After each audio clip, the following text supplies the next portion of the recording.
Maganda ba ang araw mo ngayong linggo na ito? Si Ate Tintin, hindi. Kaya ang ginawa ko, nagkape muna ako para ma-relax ang sarili ko. Nag-inhale, exhale muna ako. Bakit? Dahil naiinis ako ngayon. Linggo pa naman ngayon. Akala ko, makakapahinga na ako. Mga kasari-sari, test ko dyan. Pambihira. Alam niyo kung bakit? Nung mga nakaraang vlog ko, di ba, na naipakita ko sa inyo na inayos ko yung aking tindahan, tapos naglagay na ako ng mga sabitan ng aking paninda, ng mga chichirya, tapos naka-secured na yung aking mga energen, yung gatas na binubutas nga ni Bait. So akala ko wala na siyang masisirang paninda. Ngayon, kaninang madaling araw ako ay sumamba. So pag-uwi ko ng mga bandang 8 kasi diretso na ako na malengke, bumili ng mga paninda ko para syempre isang lakaran lang, sayang din yung gasolina, o di ba? So para makatipid si Ate Tintin. Kaya lang pagdating ko dito sa amin sa lungsod ng Puerto Princesa ay napakainit. So hindi namin naramdaman yung pipito na bagyo. Talagang mainit sa amin. Pero pagpasok ko ng aking tindahan, akala mo nagkaroon ng baha dito sa aking tindahan dahil yung pouches na tuyo at saka suka. Sus Mariusip, ilan yung binutas ng mabait.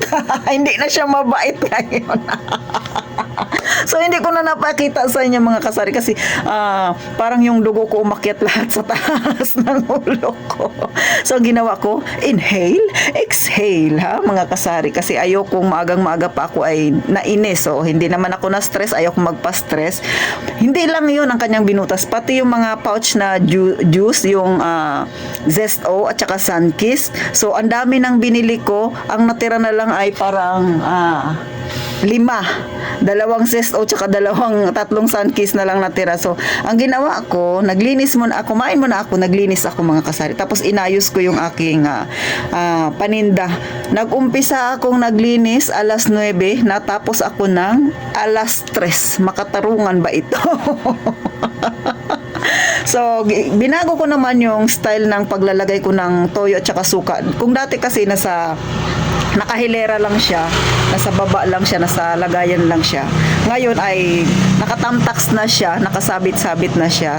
Then may mga pang-refill ako na nilagay sa karton para anytime na maubos. Kasi ginawa ko tatlo-tatlo kasi medyo marami nga yung toyo at saka suka. Pero marami rin yung nabutas, mga kasari. Lugi na naman si Ate Tintin. Ay nako, ayaw kong i-stress yung sarili ko kaya dinadaan ko siya sa tawa. Ngayon, hindi ko alam kung anong next pa na pwedeng gawin. Kasi sabi ng aking customer, nakita niya, sabi niya, te, para namang binagyo yung tindahan. Sabi ko, oo, kasi naglilinis ako. Pinaliwanag ko kung anong nangyari. Sabi niya, nung may tindahan din daw siya, ay ganun din daw. So, yung kanyang tindahan, ayos niya rin. Kung wala nang mga ngat-ngat na mga chichirya, mga noodles na yan, syempre, ang ngat-ngatin niya naman yung mga toyo at saka suka daw, kung ano-anong malalambot na pwede niya ngat-ngatin. Ngayon, pinangtaas niya na nga, ang binira na naman daw ng mga mababait na yon, which is hindi na siya mabait, ay sabon. Sabi ko sa akin, hindi pa naman nangyari na sabon yung kanyang binubutas. Kasi yung mga sabon na mabango sa akin ay nakatamtax din.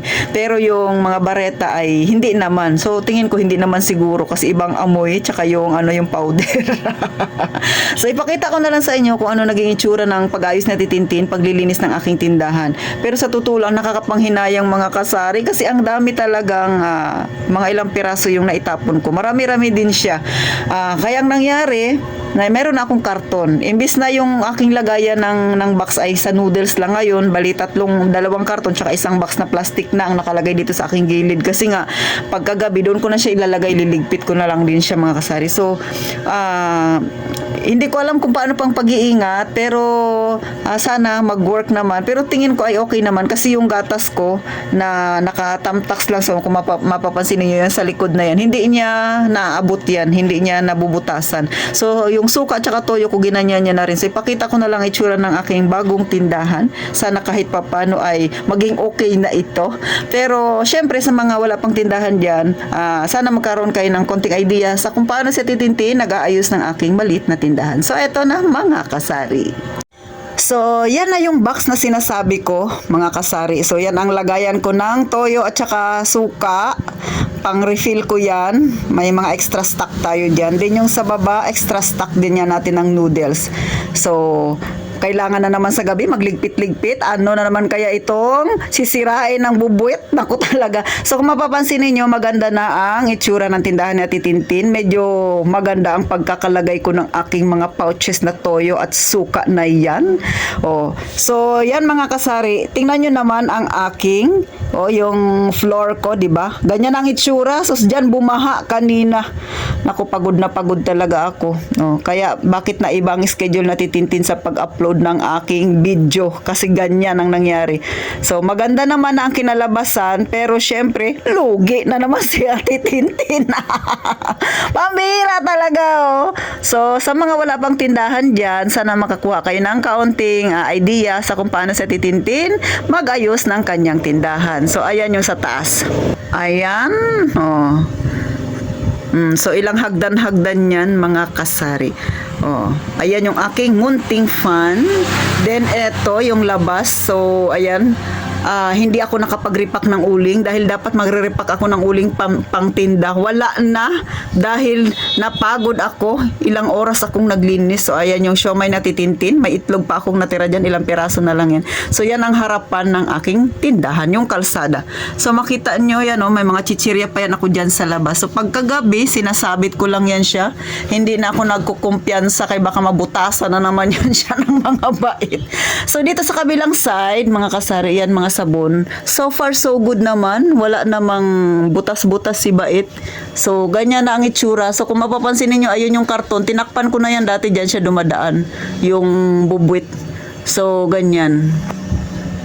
So ayan na mga kasari. Oh, medyo okay naman. Kaya lang pagod na pagod talaga ako. So kayo ba? Huwag nyo nang intindihin kung may makita kayong mga sabitan dyan sa taas. O ayan, kita nyo mga ano. Kasi nga pagkagabi, kailangan na nating maniguro na wala na namang madadamage ang mabait. So ayan na, hanggang dito na lang. Flex ko lang sa inyo ang itsura ng aking munting tindahan pagkatapos ng pagkakaroon ng baha dito sa loob ng aking tindahan. So, need na naman ni Ate Tintin bumili ng 1.5. Hindi ako nakapamili mga kasari kasi maghapon nga ako na naglinis. So, bukas na ako mamimili ulit ng 1.5 mga kasari. Okay ba? Ayos na ba?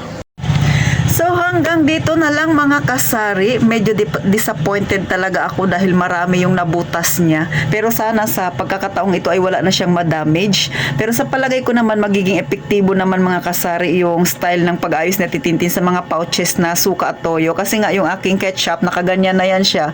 Simula nung nagtindahan ako hanggang ngayon hindi niya nabubutasan yan. Kaya good luck sa akin. Pero syempre mga kasari, para sa akin no, nakakapanghinayang kasi pera yun eh. Kumbaga, tutubuin ko pa sana kapag nabenta yun. Pero wala na akong magagawa. Damage has been done.